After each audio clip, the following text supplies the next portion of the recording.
Hello, hello, hello. Welcome back to the Ugly Truth podcast. I am your host, Angelica, and I actually wanted to do one thing, which was apologize for the long time that I have not been, talking to you all.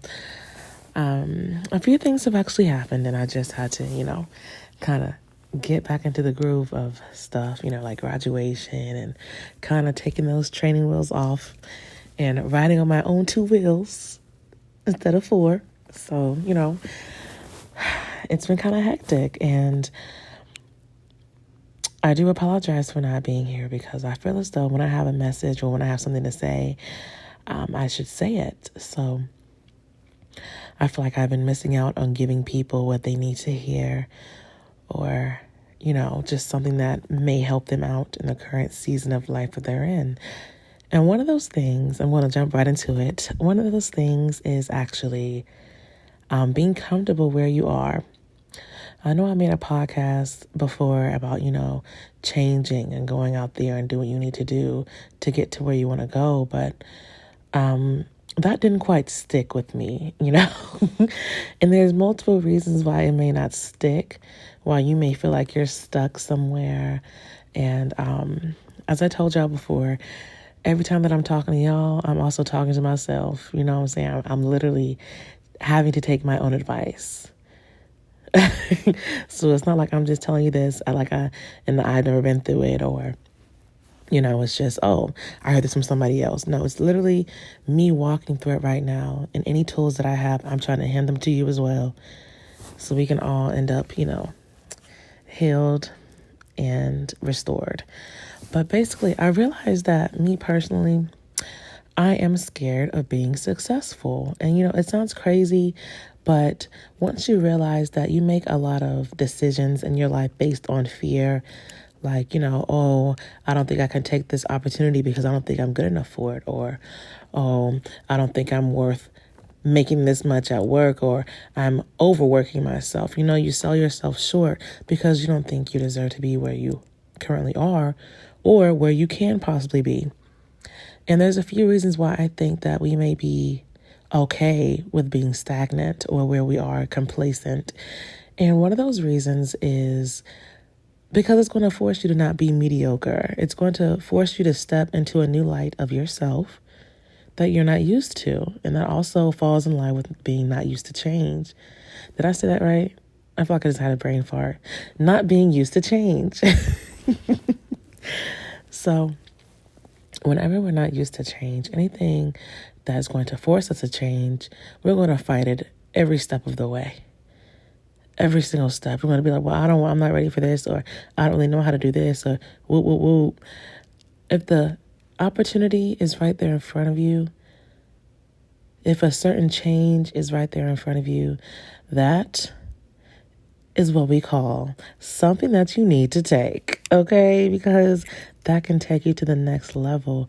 And I understand the fear behind it. And a lot of people don't think it's actually a fear of success. They'll call it everything else, but that's exactly what it is, because you envisioning yourself in a certain light, you envision yourself 10 years down the line having whatever dream that you wanted. But right now you're not making those steps to get there. And if you are, these steps are so minuscule, so small, because it's according to your comfort level. And you have to get out of your comfort level to get to where you need to go. We did not get to where we are today by being safe. We didn't. Let's be honest. We did not. So why continue to play it safe? It's kind of like you can't sit on the bench all your life and hope to be a star player. That's not how this works. You have to put in the work. You have to eat correctly. You have to exercise correctly. You have to be, most importantly, consistent.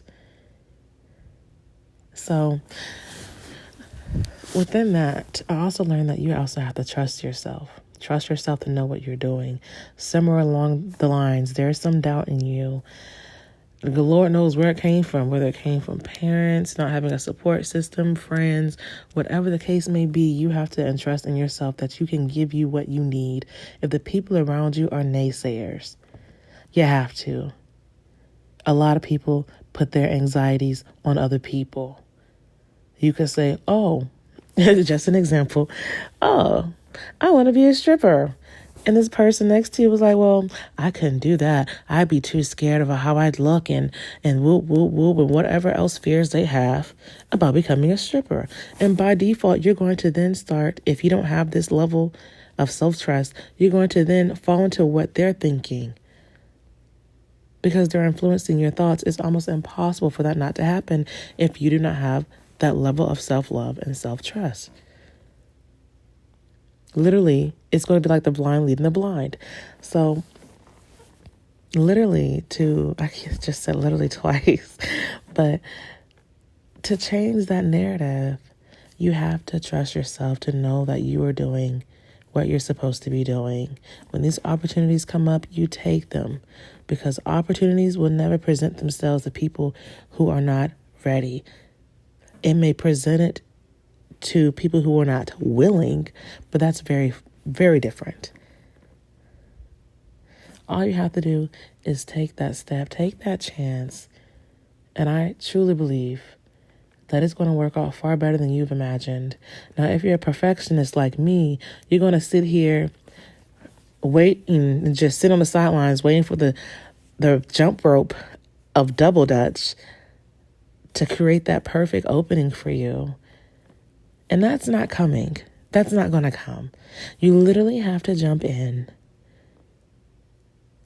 when you feel the most scared. And for me, it's just crazy even saying that, because I sometimes suffer from anxiety myself. And I just think, what if this, what if that, what if. But you have to separate intuition from fear-based decision making. And there's going to be, in my opinion, for me, there is this calming feeling when something about intuition comes upon me. Like, okay, I shouldn't go here. I don't feel all that great about going to this place. On the other hand, anxiety is like, oh my gosh, what if this happens? But what if this happens? You literally have to learn how to self-soothe and be okay with the outcome of the situation. You can't sit here and continue operating out of fear. That's not living, that's surviving. And a lot of people are out here surviving throughout life and not being happy with it. Years down the line, they realized they should have took that opportunity, because taking that opportunity would have led them in a better position than where they are today.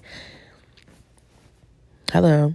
Like, you would have been better off if you took that opportunity, took a chance on yourself, and went out there and lived rather than operating in a mode of survival.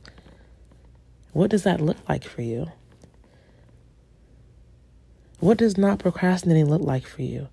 What does remaining consistent look like for you?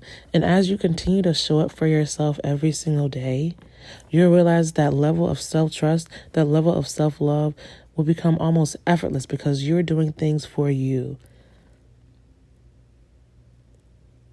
And I have to say, operating out of fear is one of the most crippling things, because it's this feeling of knowing that you could have done better, or knowing that you could have taken that opportunity, but also a feeling of relief because you're staying in your comfort zone. You're staying where you're comfortable. And in my opinion, that has to stop if you want to live. Not if you want to survive, but if you want to live, because those are two different things. Two different things. At the end of the spectrum, okay?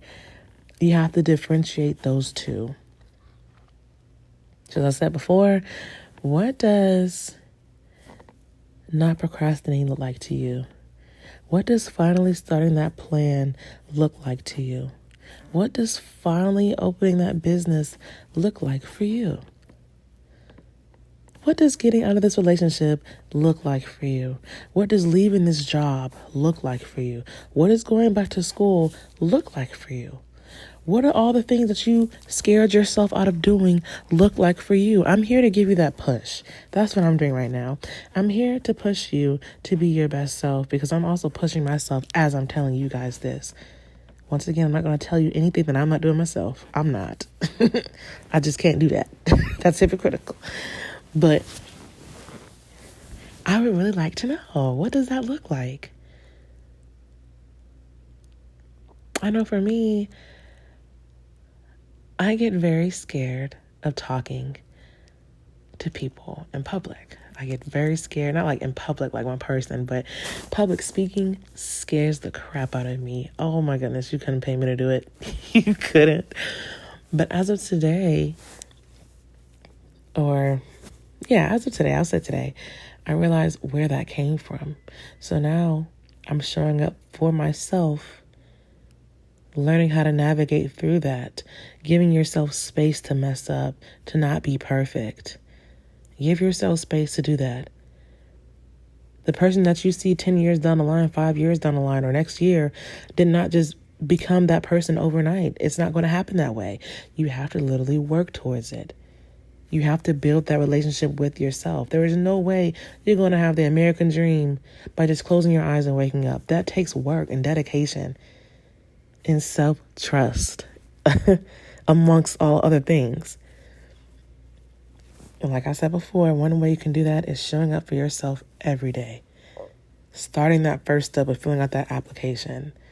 Starting that first step of going ahead and telling this man or this woman, hey, I don't want to do this with you no more. Okay, you got to go. You got to bounce. All right?